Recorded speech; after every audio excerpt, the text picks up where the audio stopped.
5월 21일 금요일 말씀대로 365는 역대하 31장에서 33장 말씀입니다. 6월절 후에 히스기야는 유다 전역에서 신앙 회복 운동을 단행합니다. 온 이스라엘의 일상생활에 습관처럼 끈적끈적하게 붙어있던 우상들이요, 마침내 제거가 됩니다. 이 하나님은 복을 주실 수밖에 없지요. 백성의 삶은 풍족해졌고요. 그 풍족한 중에 풍성히 예물을 드립니다.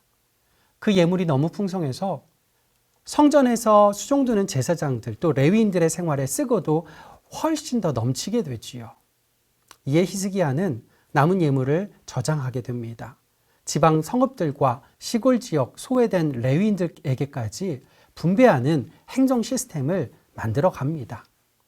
이 일을 보고 하나님께서는요, 선과 정의와 진실함으로 행하였다 칭찬해 주십니다.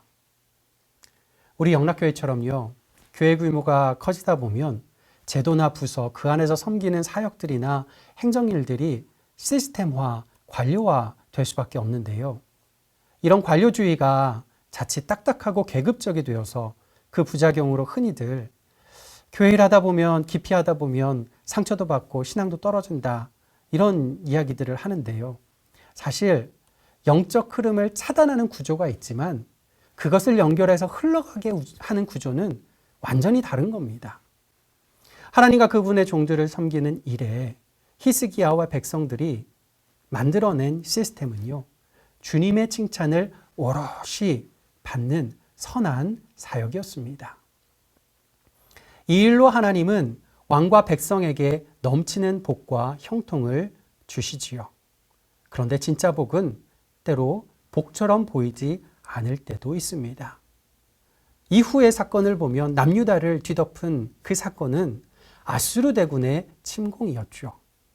이건 겉보기엔 복과 형통이 전혀 아닙니다. 저주와 불통처럼 보입니다. 하지만 절체절명의 위기 상황에 히스기야와 백성은 하나님 앞에 엎드려 기도하지요.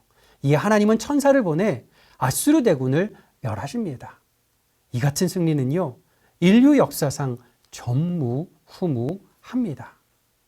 저주와 불통인 줄 알았는데 기도의 터널을 통과하고 보니 전무후무한 복과 형통이었던 겁니다. 한편 히스기야도 교만해서 넘어질 때가 있었습니다. 하지만 곧 잘못을 뉘우치지요. 그랬더니 하나님의 용서와 긍휼을 받습니다. 그의 아들 므낫세도 그랬습니다. 므낫세는 유다 왕들 중에서 가장 악한 왕으로 꼽히는 사람이지만 하나님의 징계를 받을 때 크게 겸손해서 기도하니 들으심을 받고 회복의 은혜를 경험하지요. 이것이 바로 역대기 전체에서 하나님께서 말씀하시는 주제입니다. 회개와 기도는 이미 늦었다, 절대 없다는 겁니다.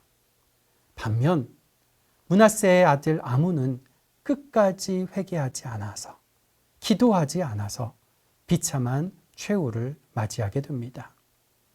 오늘 우리도 우리 기도를 받으시는 주님, 결코 늦지 않은 그 기도를 주님께 올려드리셔서 주님께서 주시는 복과 형통을 받아 누리시기를 간절히 축복합니다.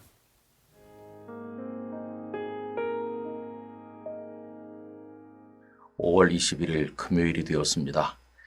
오늘은 역대하 32장 25절에서 26절 말씀을 함께 묵상하도록 하겠습니다.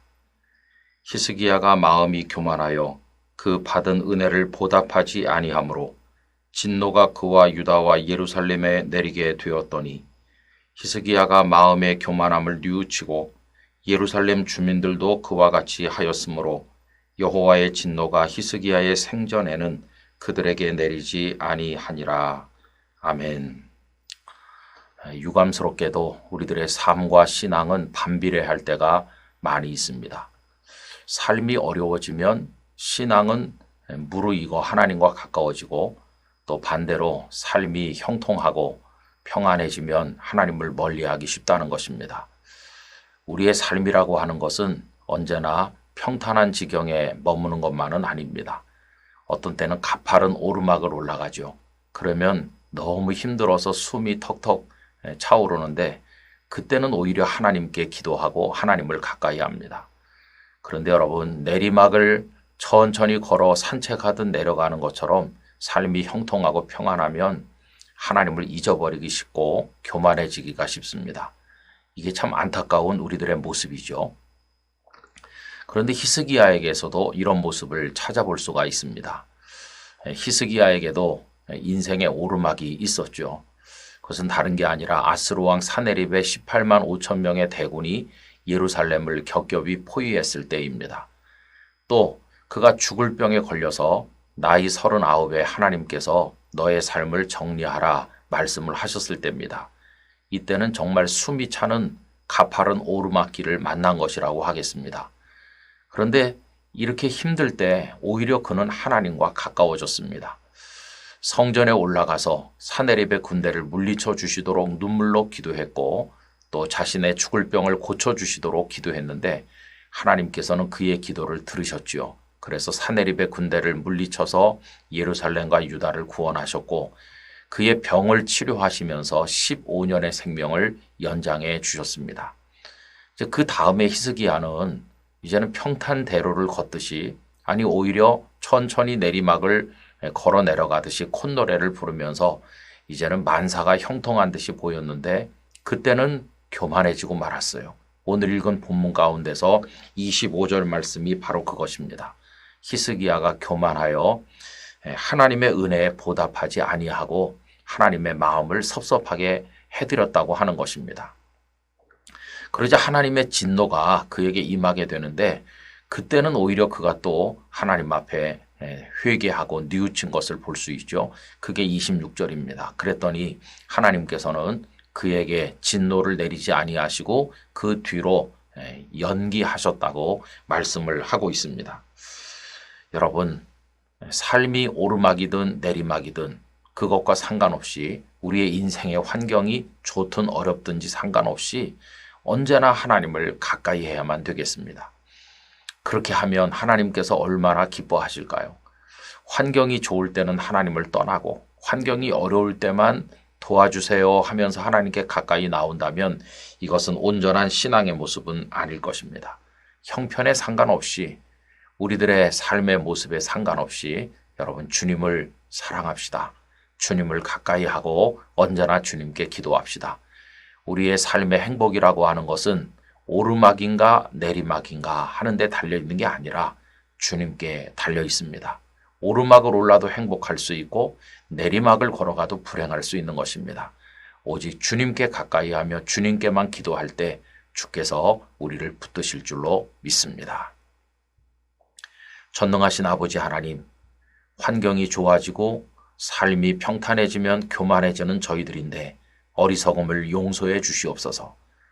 또 어려움이 와야 그때서야 하나님을 찾게 되는 저희들의 영적 게으름도 용서해 주시옵소서.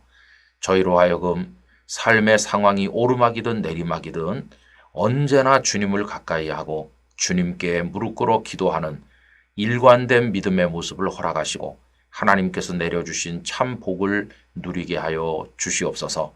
예수님의 이름으로 기도드리옵나이다. 아멘.